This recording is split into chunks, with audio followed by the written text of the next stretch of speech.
Selamat Semanggi University. Nah, jadi pada kali ini ya, saya Fatih sebagai moderator dan narasumber kita oleh Bapak Saya Arianto sebagai bisa dibilang eksekutif manajer. Jadi pada kali ini ya, kita akan bahas tuh buku dari Bapak Armala, yaitu How to Be a Great Manager. Ini ya. Oke. Bagusnya Pak.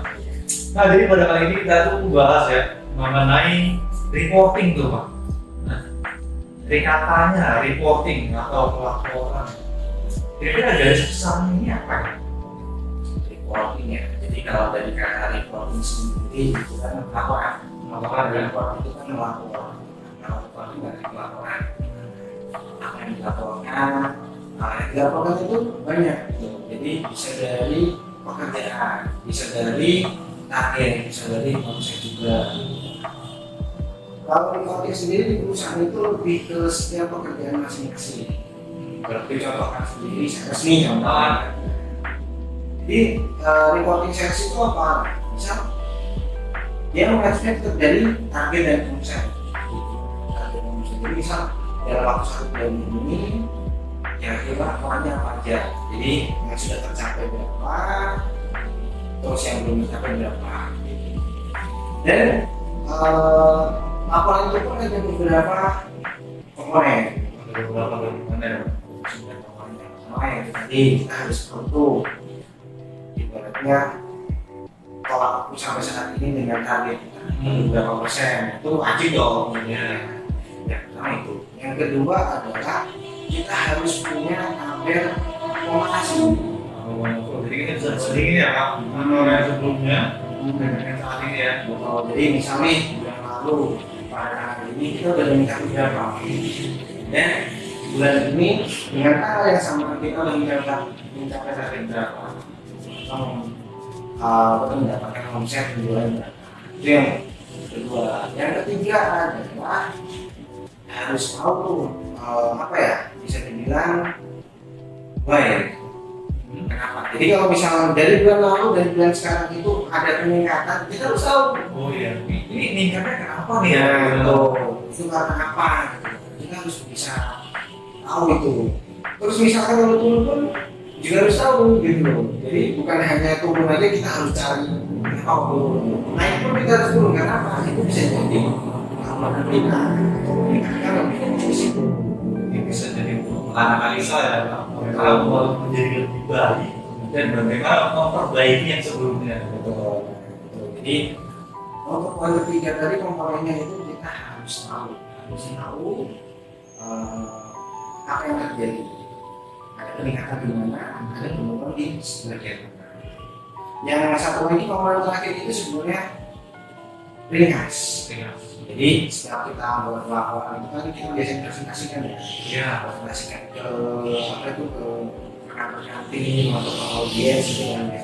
Kalau kita terlalu berukur teksnya panjang ya, yang itu kita kasih poin-poinnya, jadi mereka pun tahu ada penurunan di bulan ini itu karena ini. Jadi mereka bisa fokus berarti melalui ini. Setelah itu nanti kita cari lagi di dalam lagi. Kita aplikasikan ibarat materi dagingnya gitu ya. Nah kalau kita tetap lalu bertele-tele nanti kita bisa hilang fokus karena bisa jadi nyambung juga ya. Hilang fokus atau mungkin juga apa ya, orang dengarnya bosan gitu ya, gitu ya. nggak tahu intinya ini sama kenapa sih. Poin 4 penting tadi yang perlu diingat reporting. Dan satu lagi, kenapa harus reporting itu? Kalau nggak ada report, yang mana kita tahu misal bulan ini ada kenaikan atau penurunan bersama. Yang kedua, ada masalah-masalah apa lagi yang utamanya ini? Karena kan yang dihandle di apa itu misalnya dihadapi oleh seorang sales sama yang dihadapi oleh seorang admin itu pasti beda ya. Apalagi kalau misalnya kita begini, sales lebih banyak ya, berarti ada masalah bilang itu juga. Itu kurang lebihnya reporting tadi sih. Jadi itu reporting itu ada 4 komponen tadi, itu wajib dan perlu dilakukan. Karena bisa dibilang kita tahu kinerja kita sampai mana, terus kemudian apa yang lagi terjadi di lapangan. Nah, untuk mengenai reporting Pak, apakah semua divisi itu balik dari yang teratas hingga dari yang paling bawah, apakah harus ada reporting itu? Pasti. Kenapa? Pasti kita dalam suatu perusahaan itu kan ada dari misalnya contoh dari brand manager, terus kemudian supervisor, kemudian ada general manager, supervisor, staff. Dari pengiriman pun ada report Itu nggak sekedar mengirim doang gitu ya? Report pun ada pengiriman. Hari ini ekspedisi ini tutup. Atau mungkin ekspedisi biasa yang kita kirim, kita kadang-kadang kirim sampai tempatnya ternyata udah tutup tempatnya. Nah, itu kan salah satu report nih. Kalau nggak di report seperti itu di grup atau disampaikan ke rekan-rekan tim sales kan biasanya kirim pada pakai ekspedisi X ini ya. Ternyata setelah nyuruh ke logistik udah ditransfer ongkirnya, udah dia apa-apa ini ternyata ekspedisi X ini tutup. Nah, otomatis kan dua kerjaan lagi harus telepon lagi Pak, mohon maaf ini ekspedisinya tutup. Seperti itu. Fungsi report itu seperti itu. Jadi report itu kalau dibilang kata orang lain nggak salah itu. Dan report itu penting. Sangat penting ya. Betul. Jadi nggak hanya yang bagian general manager yang paling bawah tuh masih report. Karena setiap divisi punya tanggung jawabnya masing-masing. Bang, terkadang ada beberapa orang kan itu laporan ya, hanya sekedar laporan gitu ya, tapi ternyata itu sangat memberikan banyak dampak ya. Cuman memang ada bisa dibilang mungkin setiap kali laporan gini-gini aja gitu kan, setiap kali laporan dikasihkan cuma gini-gini aja, gak ada fungsi, ada fungsi. Kita nggak sadar yang menurut kita itu informasi biasa, udah biasa gitu. Ya, menurut orang lain itu nggak ada informasi baru, besok buat nol. Nah, kita nggak tahu karena kan setiap masing-masing kan ada masing-masingnya sendiri. Iya. Itu untuk report. Kemudian kita ada bahas satu bab lagi sih Pak, itu mengenai reviewing. Ini kan reporting tuh Pak. Nah, ini ada yang namanya review meeting ya. Nah, sebenarnya untuk review meeting sendiri itu berkaitan dengan reporting tadi. Jadi pertama kan ada kemarin bab kita ada membahas tentang controlling system. Sistem kan kita harus kontrol kan. Dalam kontrol itu kan otomatis kan harus ada pelaporan, setelah dikontrol harus ada pelaporan. Nah setelah pelaporan itu ada namanya review, dilaporkan aja tapi nggak ada review. Review itu fungsinya apa? Sebagai evaluasi. Fungsinya pertama dia untuk ngecek, berarti ada penurunan di ini.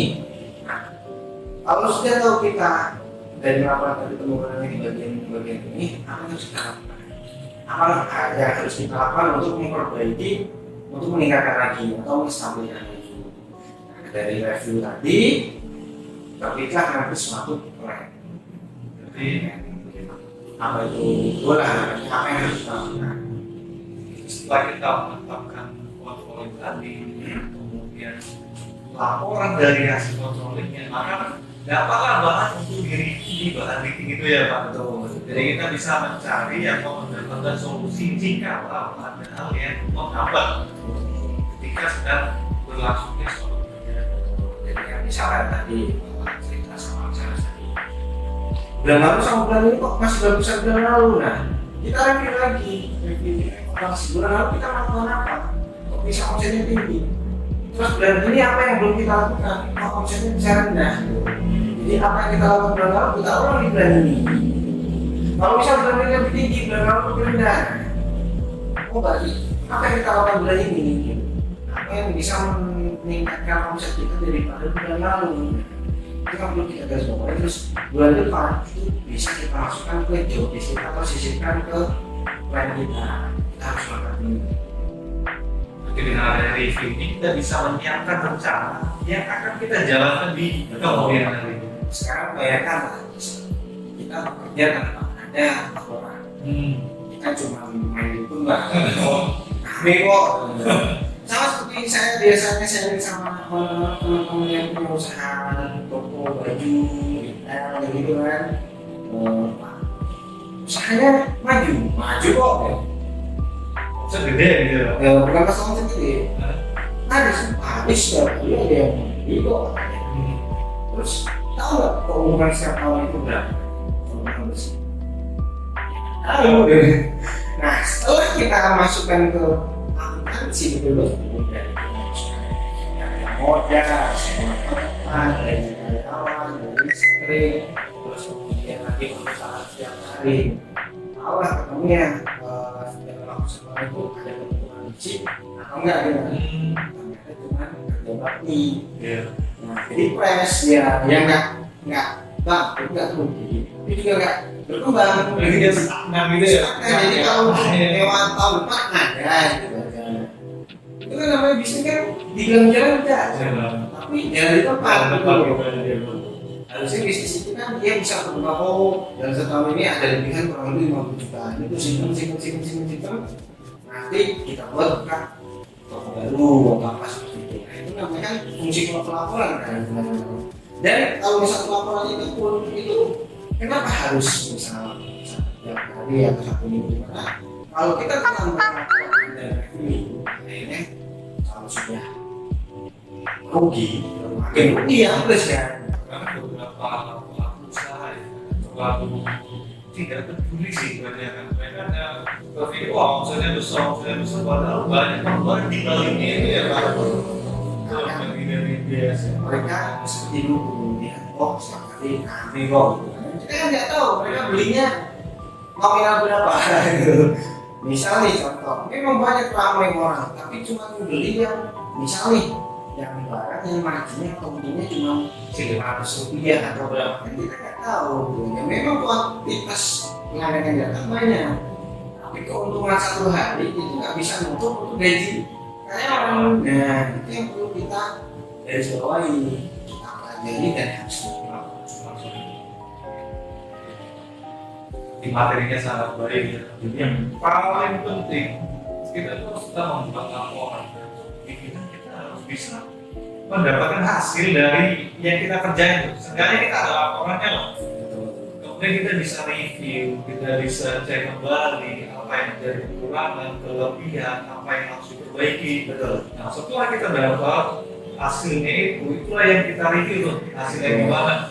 Sehingga kita bisa menyiapkan strategi atau rencana yang akan diterapkan ke depannya. Oke, materi ini sangat baik sekali ya Pak. Makanya kalau ini buku ini dari mana-mana ini tahu ya, ini buku nggak hanya cuma membahas ini, tapi namanya manajemen itu bagus dan harus dilakukan. Karena kalau nggak ada manajemen seperti itu, reporting, pelaporan ya kita kayak kerja itu loss. Ya doang gitu aja. Iya, terus nggak ibaratnya kita naik kereta api, nggak ada tapi nggak tahu apa ribet sih. ada atau nah gitu kan. Akhirnya apa? Tahunya pas waktu sampai di stasiun kok rusak semua, kayak semua banyak gitu kan. Nah, berarti itulah apa itu gambaran kerja besar. Jadi kan kita harus tahu kalau kita bisa nengok kanan kiri pakai manajemen, ada misalnya ada angkutan yang lagi-lagi itu bisa belok dari atau relasi dari jadi kan lebih aman. Oke, teman-teman semakin diskusi mungkin itu aja yang bisa kita bahas untuk saat ini ya. Nanti akan kita lanjutkan lagi di bab selanjutnya. Saya Fahri dan Mbak. Nanti kita mau berdiri. Sekian dan terima kasih. Selamat pagi. Pagi.